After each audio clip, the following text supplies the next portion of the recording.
Sik mo nga, ganun.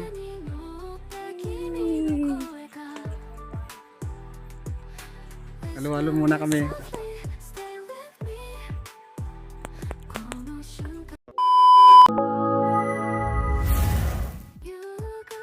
Nagikot-ikot lang naman kami dito. Hindi na namin tuloy-tuloy dito sa may dulo ng Kamandiisan. Medyo malayo pa yan. Mga 5 minutes pa yan pinaka-boundary niyan. Hanggang doon sa may court, sa may school, pinaka-dulo. Kaya mauwi na muna. Ayan, babalik na kami.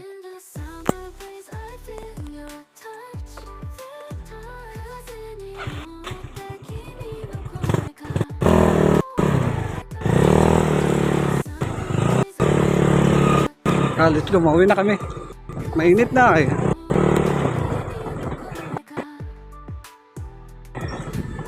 Kunting oras na lang at mararating na namin yung dulo ng Kamandiisan. Pero dahil sa sobrang init, nagpasya na kaming tumigil at magpahinga at bumalik. Pero alam mo, habang pabalik kami, unti-unti kong naalala yung mga panahon na bata pa lang ako, hindi pa siya simentado tungkol sa atang to. Rough road pa lang. May mga tropa din ako dito na madalas pinupuntahan namin, lalo na kapag may sayawan. Ang mga panahon na sumasayaw pa kami kahit paano. Talagang maalala mo at masaya namang talagang alalahanin dahil ang barangay Kamandiisan ang dami nang nagbago. Halos simentado na yung kalsada dito. At may makikita ka na rin magagandang bahay. Makapansin mo naman yung kahit yung bayan ng Katanawan talagang napakaganda na. Ang dami ng mga establishmentong mga maganda.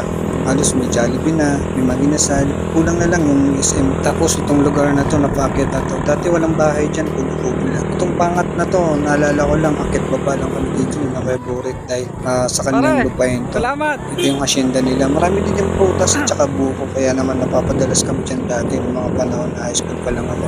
Mga panahon na nakatira pa lang ako sa kanila.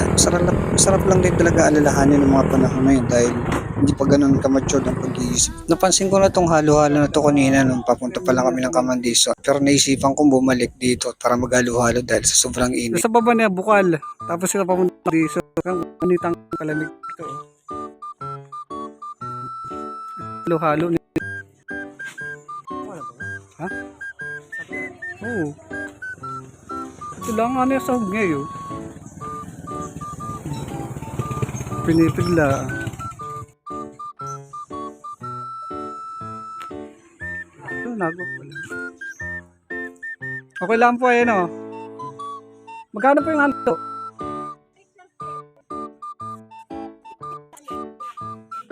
Ha? Ha? Tsaka isa. Magkano po yung pinakamahal?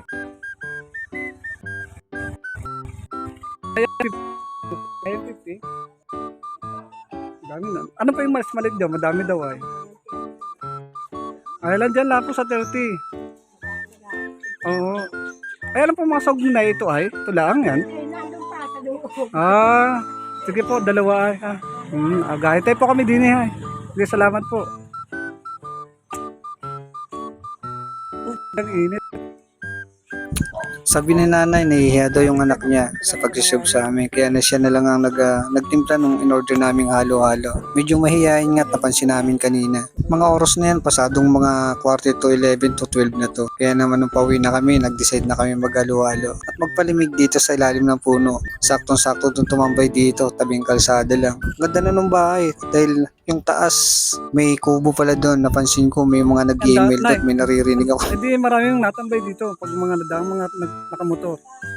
Naghalo-halo muna yan dahil sobrang init ay. Ito yung saging nila Mangga. Ano po yan, makapuno? Buko?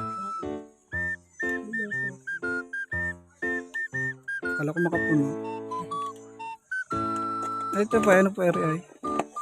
Sago. Tapos ito ay nataji ko sa gulabi.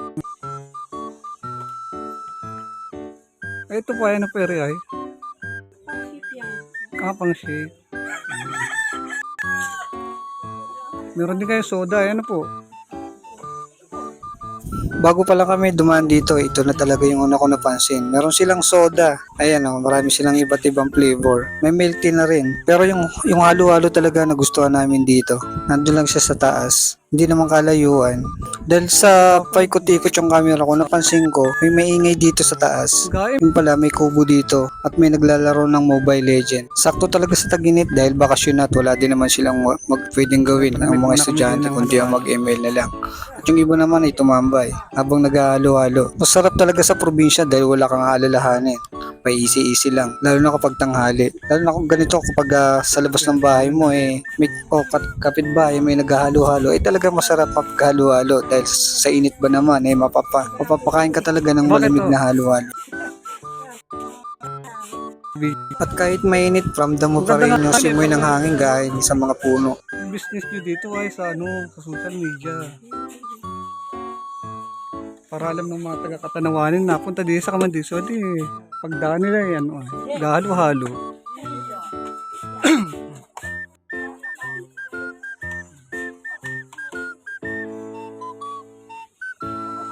Meron ditong Skygo, Skygo. Parang TMX ay TMX tayo.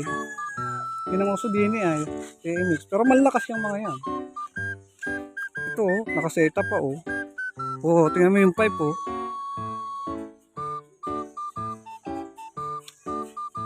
TMX. Ito na nga yung halo-halo namin na prepare ni nanay. Kaya ready na kami at excited na kami. Napakalamig. Mukhang masarap talaga dahil sa gatas at dahil sa dami ng toppings. Ang sarap talaga ng halo-halo sa tag-init. Parang ilang talaga ako nakapaghalo-halo. Namimiss ko talaga ang halo-halo ng probinsya. Sobrang sarap. Iba yung halo-halo dito sa probinsya, dito sa syudad. Halo-halo muna kami. Kailangan ng balot na yun. Tanda ko pa nga na yung kinakancel di pa Nakabot pa ako ng anyang money noon Kahit ito sa sa Lopez. Pagtinda dito, naikot ko to kaya ako nalaman itong lugar na to sa pagtitinda ng ice cream. Mula Kamandiso, Tagbakan Silangan, Ilaya, Ibaba, Anyaw, San Roque, Buenavista, yung mga naikot ko nung nag-ice cream pa ako. Sundo ni kuya mga anak mo yan? Ga-email pala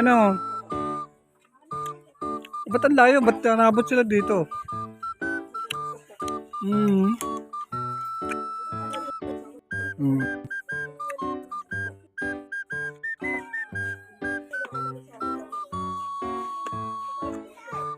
Halo-halo summer.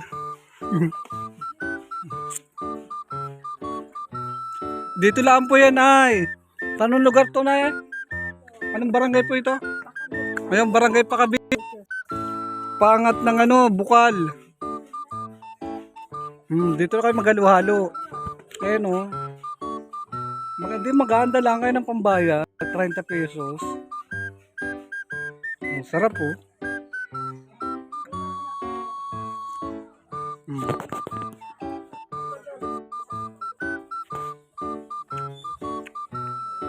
halo pa.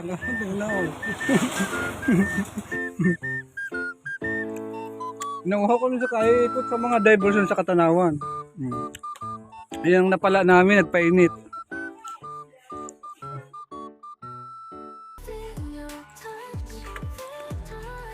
Sa pong halo-halo, kahit pa paano, naibisan yung init. Let's go! See you next vlog mga sir. Pakipalo na rin po. Salamat!